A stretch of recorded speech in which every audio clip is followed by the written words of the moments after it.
그리고 옛날에 장남이 죽지 말라고 그러는 이유가 있어요. 왜 죽지 말라고 그러면 동생이 13, 17, 4, 1살이란 말이야. 아니 이렇게 나눠놓고 지금 죽으면 이거 누가 키워야 돼? 장남이 키워야 되잖아요. 그러니까 죽지 말라고 그랬던 거예요. 근데 우리 어머니가 60까지 살았어. 그러면은 이 1살이 시집 장가 가는 나이예요. 그러니까 장남이 너무 고맙다고 이렇게 내 동생 다 키워줘서 너무 고맙다고 잔치를 해준 게 바로 회갑 잔치, 환갑 잔치예요.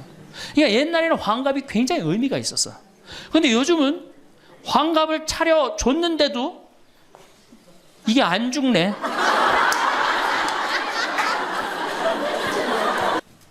나는 그걸 읽고 우리 어머니가 얼마 살 날이 얼마 남지 않았구나 그런 생각을 하고 매년 나이를 기억해뒀어요. 근데 이제는 포기했어요.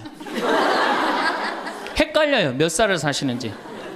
그리고 어머니가 60대 뭐라고 그러셨느냐면은 에휴 늙으면 죽어야 돼. 늙으면 죽어야 돼. 그래서 그때 굉장히 내가 그 논어를 막 한참 읽을 때라 정말로 내가 부모한테 잘해야 되겠구나.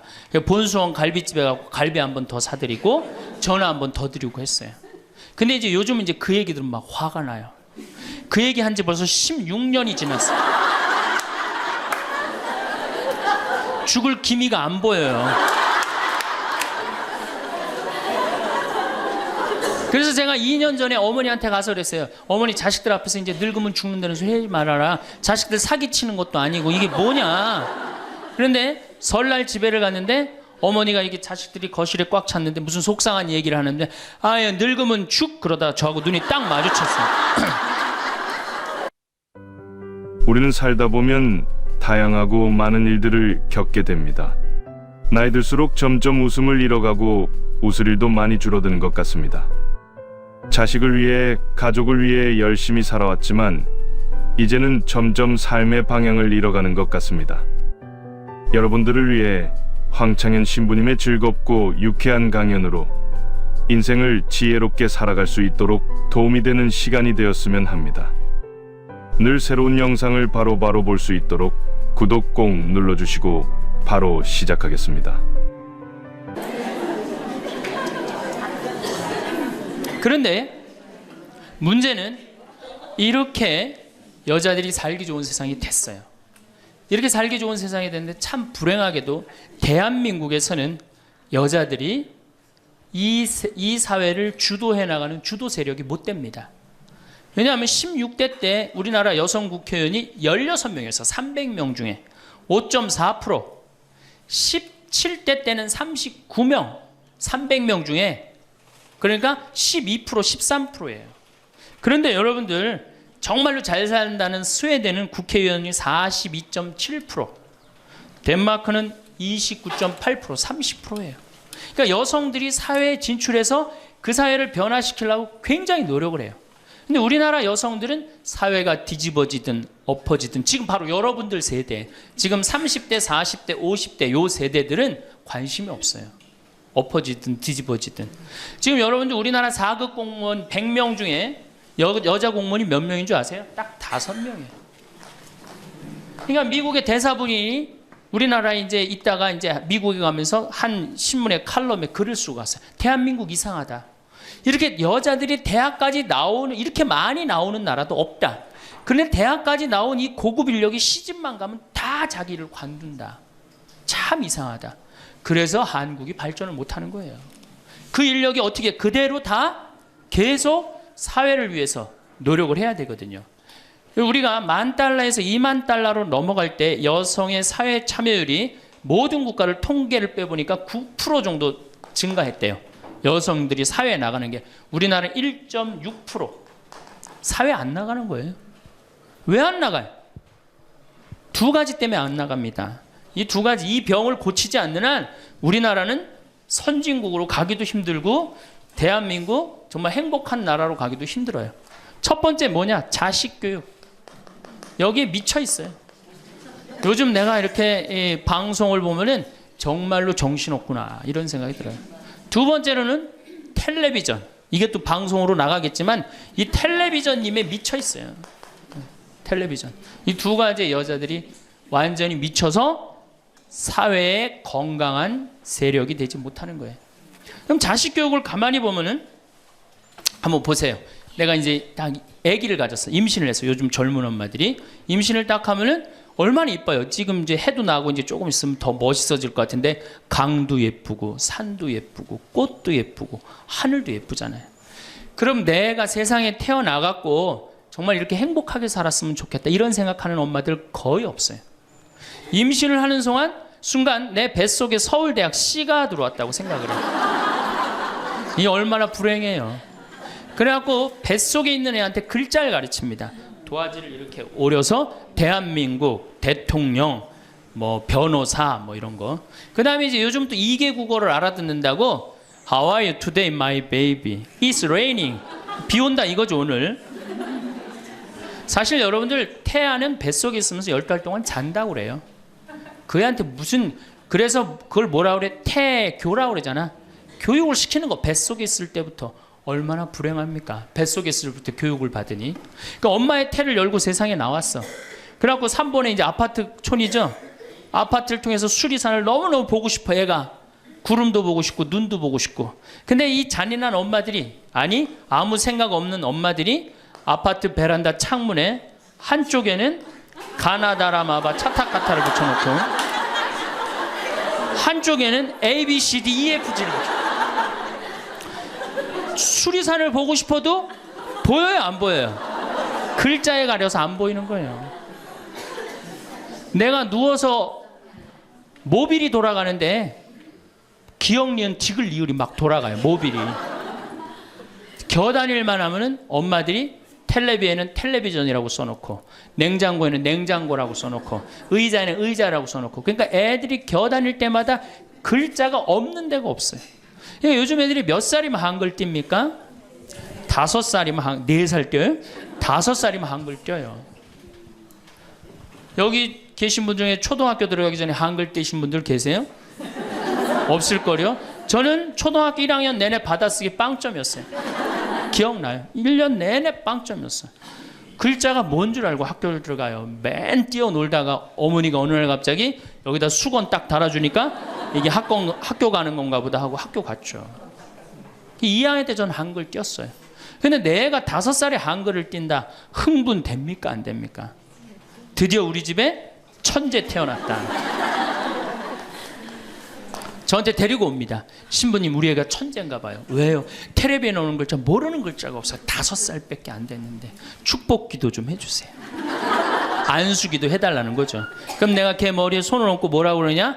이제 네 인생은 쫑났다.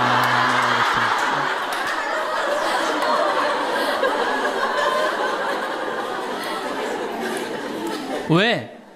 피아제나 썸머힐이나 몬테소리 같은 유아 교육 이론을 가만히 읽어보면요.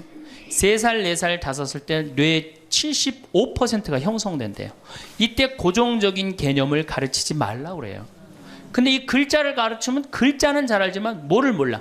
다른 걸 모르는 거예요. 그야말로 이제 똑똑 바보가 되는 거죠.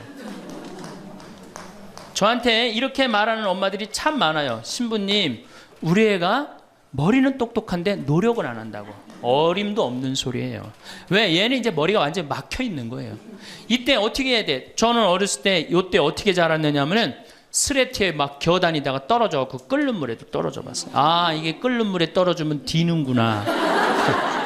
그 다음에 팽이 깎는다고 막 낫으로 깎다가 여기 쳐갖고 아직도 여기 이 상처가 있어요. 5살 때 확 뼈까지 잘라갖고 이게 잘라지는 거구나.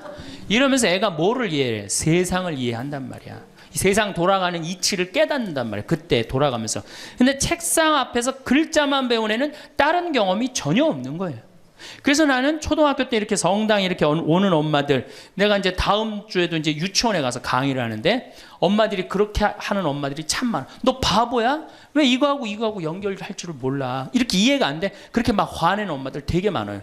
여러분들도 자식들 키우면서 이렇게 화낸 자식 있어요, 없어요? 분명히 있는 애는 이제 걔는 똑똑 바보예요. 왜냐하면 하나만 알고 다른 걸 모르는 거예요. 그러고 이제 천재인 줄 알고 초등학교에 들여놨더니 남들하고 섞어 놓으니까 어때요? 똑같은 애. 이때부터 이제 학원에 보내기 시작하는 거예요. 무슨 영어 학원, 속셈 학원, 웅변 학원, 피아노 학원, 무슨 요즘 서당도 있다 그래. 서당. 저는요 지금 우리나라 여자들이 얼마나 정신없느냐면요, 무슨 특목 유치원이 있대요. 고등학교 가기 위한 특목 유치원이 있다는 거예요. 이건 초등학교도 아니고, 그래서 9시부터 2시까지 공부를 하고 2시부터 4시까지 시험을 보고 간대요. 6살, 7살짜리 아이가 세상을 막 느끼고 누리고 행복하게 살아가야 되는데 머릿속에 뭐가 들어있는 건지 모르는 거죠. 내 아이가 어떻게 살면 행복한지를 모르는 거죠. 1등만 하면 행복하다고 생각을 하는 거예요. 이게 우리나라의 불행의 시작입니다. 전 국민이 불행한 이유 중에 하나예요. 그러니까 이게 돈이 얼마가 들어가? 20조가 사교육비로 들어간다는 거죠. 20조가. 큰 문제죠. 그래갖고 이제 초등학교 때는 엄마 말을 듣습니다. 왜? 엄마가 나보다 크니까. 때리면 맞아야 되고, 그리고 그때는 막 똑똑하지도 않잖아, 애가. 근데 딱 6학년만 넘어서 갖고 중학교 1학년만 되면요, 갑자기 엄마보다 애가 커져요. 딸은 그래도 괜찮아. 아들놈이 이렇게 커지면요, 확 커집니다. 그래갖고 이제 학원을 땡땡이를 깠어, 애가. 너 이놈의 새끼 왜 학원 땡땡이 까고 그래? 너 공부 빨리 해야지. 좋은 대학 가서 너 출세하고 행복하지. 뭐가 좋은 대학 가는 게 행복해? 그래갖고 딱 때리려고 그러면, 말 안 들으면 때리려고 그러죠. 여러분들 그러죠? 그러면 이제 아들이 딱 엄마 손을 딱 잡고 내려다보면서 중요한 게 있어요. 흰 눈동자 95%, 까만 눈동자 5%를 확 뒤집으면서 엄마를 밀쳐내면서 뭐라고 그러냐면은, 이거 왜 때리냐고, 말로 하자고. 여러분들 중고등학교 자식한테 맞는 부모가 14%예요. 이 지금 웃으면서 우리가 얘기를 해서 그렇지 실질적으로 심각한 가정 너무나 많습니다. 실질적으로. 왜? 엄마가 어디 있어? 우리 애들한테 관리자만 있지. 얼마 전에 반포 성당에서 교육을 받으러 오셨어요. 강의 끝나고 반포 자매님 한 분이 저하고 얘기를 할 기회가 있어서, 신부님 제가 중국집을 합니다. 그래도 반포에서 합니다. 꽤 잘 되는 음식점입니다. 제가 중국 음식점에 엄마들이 점심 때 갖고 탕수육 하나 시켜갖고 애 스케줄 관리해 준다는 거예요. 아니 그거 시켜놓고 학원 어디 가고 몇 시에 뭐 가고. 야, 애가 행복할 것 같아요? 어림도 없는 소리예요. 그러니까 얘네들이 무슨 병에 걸리냐면 번아웃 병에 걸려요.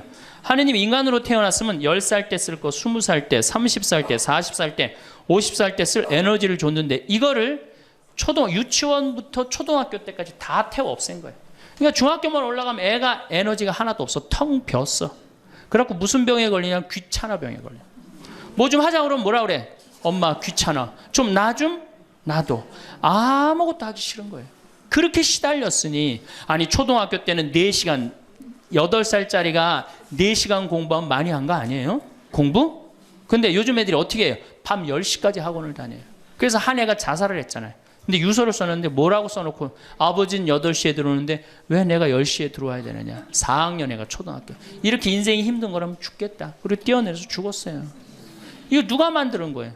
여러분들이 만드는 거예요. 여러분들이 도대체 인생을 어떻게 살면 행복하고, 우리가 내 아이에 맞게 살아가야 되는데 내 아이가 공부만 못하면 뭐라 그래?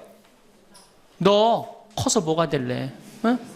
근데 유태인들은요, 공부를 못해도 애 기를 안 죽인대요. 우리는 공부 못하면 애 기 죽여, 인간성 나빠, 불효자의 천하의 몹쓸 놈이야, 꼴뚱하면은. 근데 유태인들은요, 꼴뚱을 하면은요, 부모가 애 기를 절대 안 죽인다. 꼴뚱하는 것도 서러운데 집에서 기까지 죽이면 애는 어디로 가라고.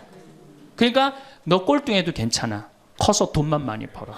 지금 반에서 1, 2등 하는 애들 다 나중에 비서로 쓰고 회계사로 쓰면 돼. 걔네들 지금 열심히 공부하는 이유가 다 너를 위해서 공부하는 거야. 완전히 애 기를 살려주는 거예요.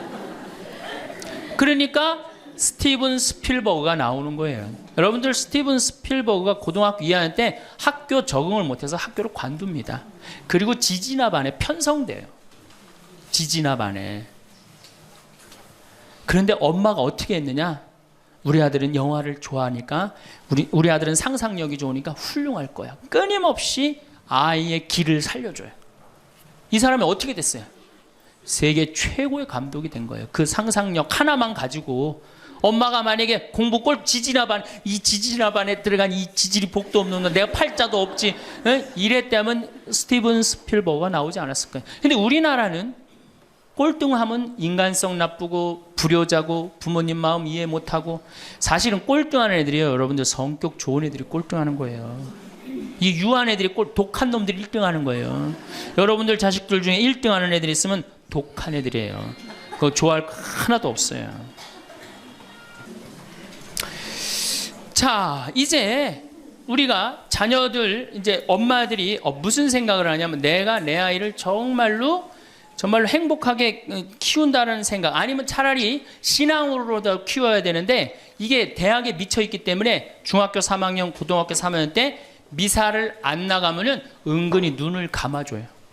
은근히 눈을 감아줘요. 이때 막 강하게 얘기를 안 합니다. 근데 사실 이게 이제 우리가 정말로 잘못 키우는 거죠. 자식을 완전히 잘못 키우는 거예요.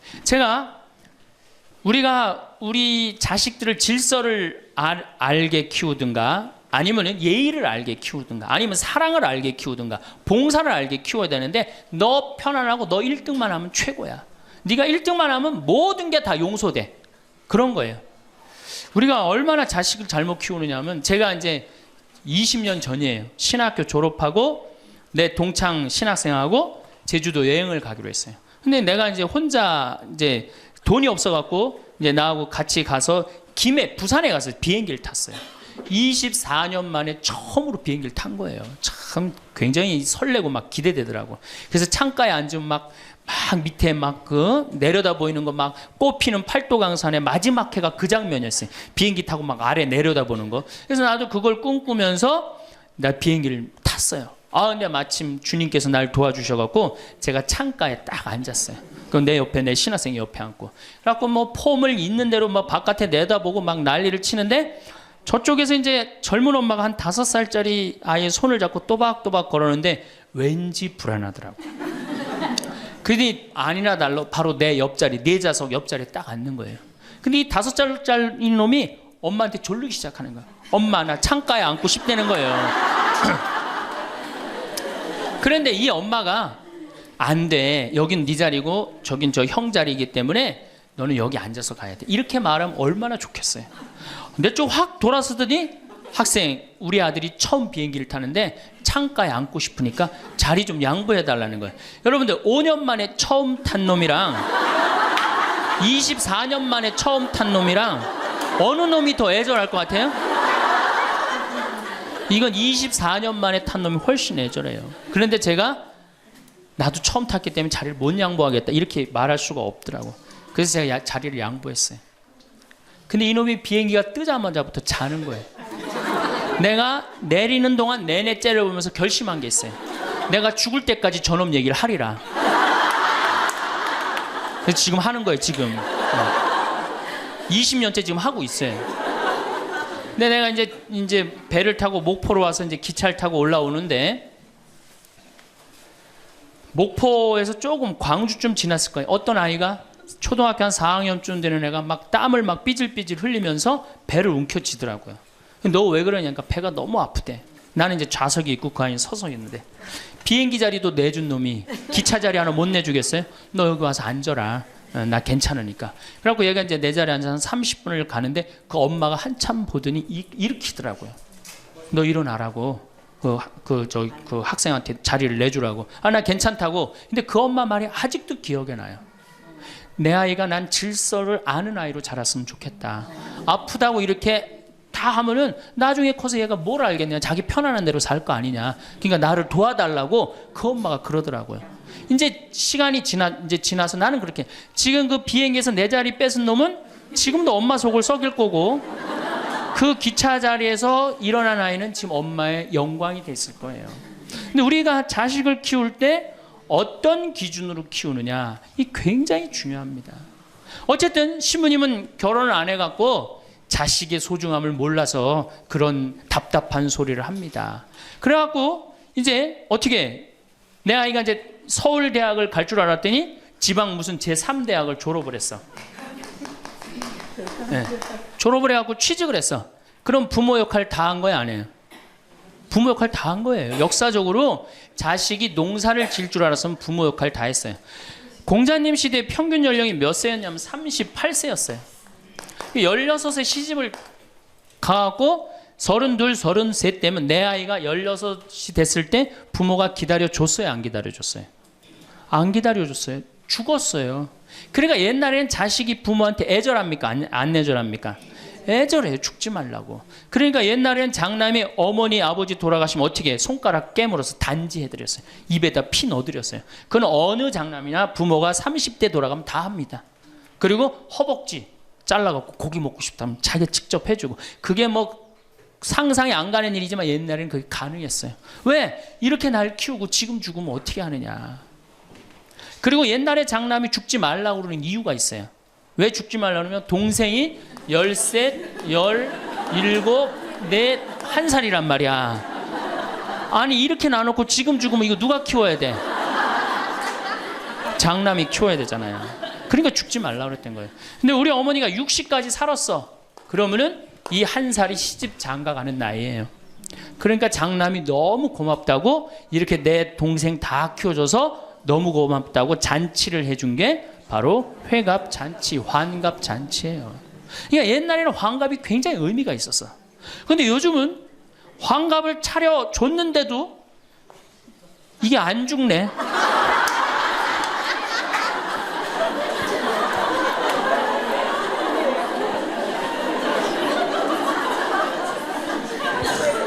그 노너 2인 4편에 뭐라고 그러냐면 너희는 부모의 나이를 꼭 기억해둬라. 부모를 모실 날이 얼마 남지 않은 것을 생각하고, 그 다음에 부모가 살 날이 얼마 남지 않은 것을 생각하고 부모의 나이를 꼭 기억하라고 했어요. 나는 그걸 읽고 우리 어머니가 살 날이 얼마 남지 않았구나 그런 생각을 하고 매년 나이를 기억해뒀어요. 근데 이제는 포기했어요. 헷갈려요. 몇 살을 사시는지. 그리고 어머니가 60대 뭐라고 그러셨느냐면은 에휴 늙으면 죽어야 돼. 늙으면 죽어야 돼. 그래서 그때 굉장히 내가 그 논어를 막 한참 읽을 때라 정말로 내가 부모한테 잘해야 되겠구나. 본수원 갈비집에 가고 갈비 한 번 더 사드리고 전화 한 번 더 드리고 했어요. 근데 이제 요즘 이제 그 얘기 들으면 막 화가 나요. 그 얘기 한 지 벌써 16년이 지났어요. 죽을 기미가 안 보여요.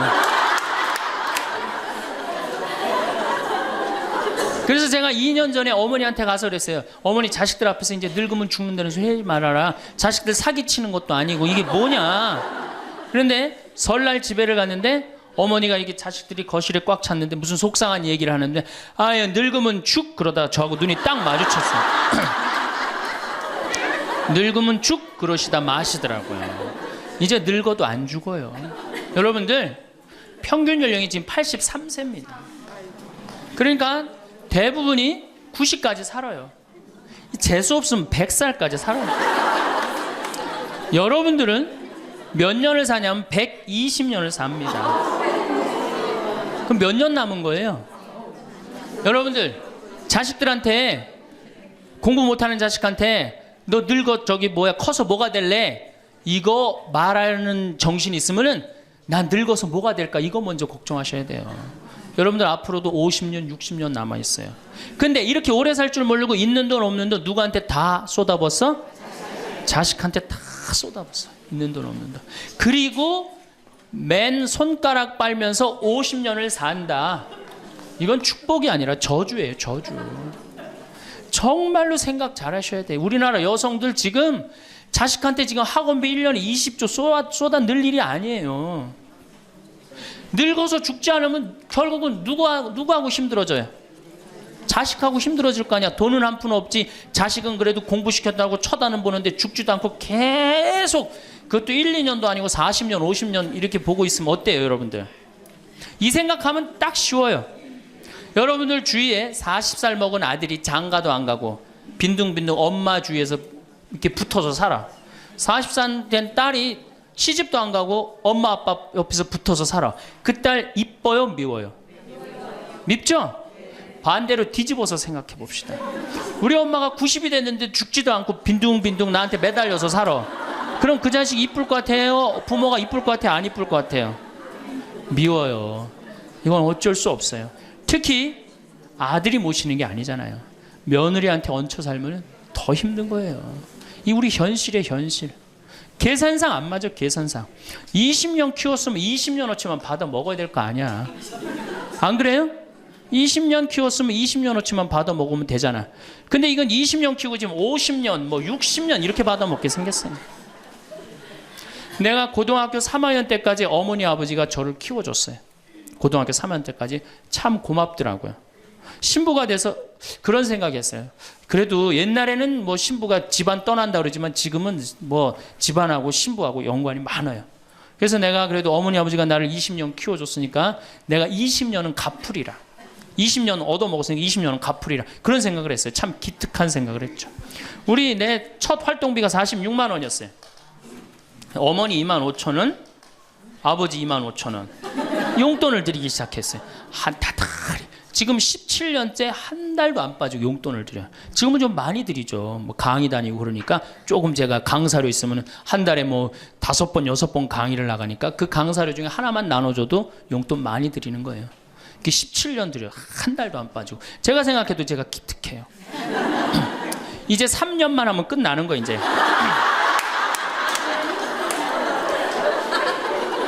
3년만 하면 끝나는데 집에 가보면은요 3년으로 끝날 것 같지가 않아요. 아버지가 막 지리산 꼭대기까지 뛰어 올라갔다가 뛰어내는 거예요. 이 심각한 문제입니다. 네. 그러니까 아버님이 이렇게 지금 이제 78이신데 우리 큰형님 형님으로 동네에서는 알고 있어요. 근데 여러분도 한번 생각을 해보세요. 내가 돈 없이 정말로 50년을 자식한테 얹혀서 산다. 그럼 어느 자식이 그 부모한테 효도를 끝까지 할 수 있겠느냐. 이거 불가능한 거예요.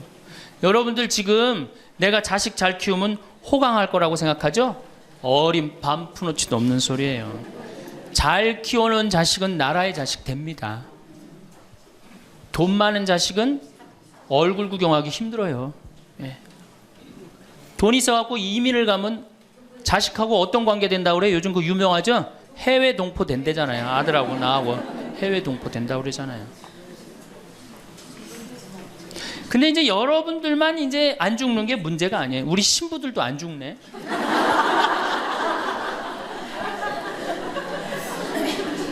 신부들이 내가 신부 될 때 우리 수원교회 은퇴사제가 한 분 계셨어요. 한 분 계셨는데 지금 19분 계세요. 19분이 우리가 은퇴기금을 모았는데 벌써 다 쓰셨어요. 그리고 이제 죽지도 않고 그대로 가세요. 지금 여기 지금 우리 교구의 최고 원로 신부님 지금 와 계시거든요. 예, 와 계신데 지금 이제 83인지 4인지 또 헷갈리는데 예, 계신데 건강하세요. 제가 보기엔 한 95까지 사실 것 같아요. 그러니까 참 우리 신부들, 여러분들은 그나마 손자도 있고 손녀도 있지. 우리 신부들은 아무것도 없잖아. 은퇴하면은 땡이에요, 땡. 교우들이 찾아와요. 이거 1년 겨우 찾아고 1년 지나고 나면 내가 은퇴 신부님들 가보면 하루 종일 혼자 계세요. 그것도 1년 365일. 그러니까 이탈리아는 어떻게 은퇴를 안 합니다. 신부님들이. 절대 은퇴 안 해요. 왜? 외로운 걸 아니까.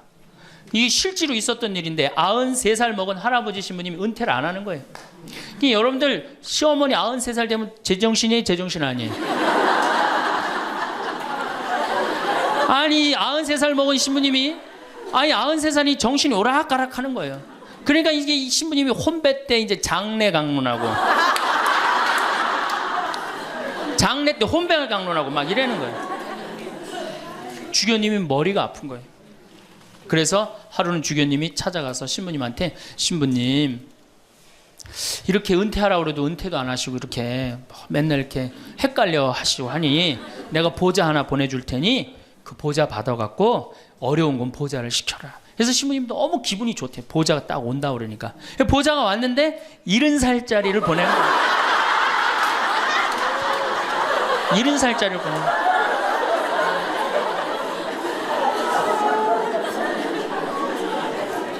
이제 여러분들 인생은요 60부터라는 거 옛날에 많이 들었죠? 실질적으로 인생은 60부터예요.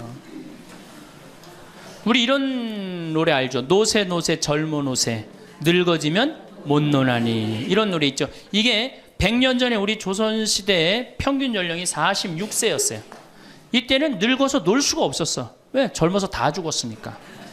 근데 이 노래 이제 완전히 고쳐야 돼. 노세 노세 늙어 노세 늙어지면 안 죽나니. 이제 안 죽어요. 이제 안 죽어요. 이제 제가 다음 시간에는 그럼 노년에 대한 이해에 대한 말씀을 드릴 겁니다. 왜 우리가 노년을 잘 이해해야 되느냐? 이게 우리 사회에 아주 중요한 문제이기 때문이에요. 아주 중요한 문제예요. 그리고 자식 교육, 아까 자식 교육하고 텔레비전, 이 텔레비전님을 우리가 없애야만이 우리가 행복한 삶을 살 수 있어요. 그래서 여러분들 다음 시간에는 제가 이 두 가지에 대해서 좀 자세히 이야기하도록 하겠습니다. 네. 황창현 신부님은 강원도 평창군의 성빌립보 생태마을 관장으로 계시며 환경을 위하고 자연 안에서 정신적 육체적 치유와 신앙 강화에 힘쓰며 건강한 먹거리를 위해서도 노력하고 있습니다. 2013년부터 아프리카 잠비아의 무프리라 지역의 봉사활동도 매년마다 추진 중에 있습니다. 많은 사람들을 위해 종교와 기관의 편견 없는 유익하고 즐겁고 유쾌한 특강을 많이 했습니다. 앞으로도 구독하신 분들에게 더 유익하고 즐거운 영상을 빠르게 전달해 드리도록 노력하겠습니다. 영상을 보고 마음에 있는 말들을 남겨주셔서 많은 분들과 댓글로 소통할 수 있으면 좋겠습니다. 주변에 생각나는 분들에게 많이 공유해 주시고 다음 영상으로 찾아뵙겠습니다. 끝까지 들어주셔서 고맙습니다.